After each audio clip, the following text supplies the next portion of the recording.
আসসালামু আলাইকুম রহমতুল্লাহ বরকাতু। আপনি আপনার মা বাবাকে কত টাকা দিবেন সেটা আপনার ওয়াইফকে কখনো বলবেন না। যদি আপনার মা বাবাকে 10,000 টাকা দেন তাহলে আপনার ওয়াইফকে বলবেন 1,000 টাকা দিছি পান সুপারি খাওয়ার জন্য, ফল ফ্রুট খাওয়ার জন্য। তখন আপনার ওয়াইফ আরও উৎসাহিত হয়ে বলবে যে না, আরও 1,000 টাকা বাড়াই দাও। তারা 1,000 টাকা দিয়ে খাইতে পারবে না।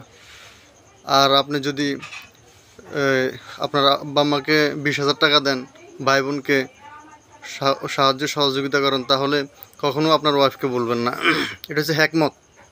আল্লাহ তাআলা পবিত্র কোরআনের সূরা নাহলের 125 নম্বর আয়াতে বলেন, উদউ ইলা সাবিলি রাব্বিকা বিল হিকমা, তুমি তোমার রবের পথে আহ্বান করো হিকমত এবং উত্তম উপদেশের সাথে এবং তাদের সাথে আলোচনা করো সুন্দরতম পন্থায়। তাই আপনাকে কৌশল অবলম্বন করতে হবে। আল্লাহ তাআলা নিজেও সর্বশ্রেষ্ঠ কৌশলী। এটা আল্লাহ তাআলা পবিত্র কোরআনে বলেছেন, বিসমিল্লাহির রহমানির রহিম, অমাকারু অমাকার আল্লাহ আল্লাহু খায়রুল মাকিরিন। নিশ্চয়ই আল্লাহ তাআলা সর্বশ্রেষ্ঠ কৌশলী, সবচেয়ে বড় বুদ্ধিমান। তাই আপনি যে কোনো কাজে পরামর্শ করবেন, যে কোনো কাজ আপনি দুনিয়ার কাজ হোক আখিরাতের কাজ হোক, পরামর্শ করবেন। এই পরামর্শ নামে আল্লাহ তাআলা একটা সূরাও নাজিল করছে, সূরা শুরা। এটার নাম হচ্ছে পরামর্শ।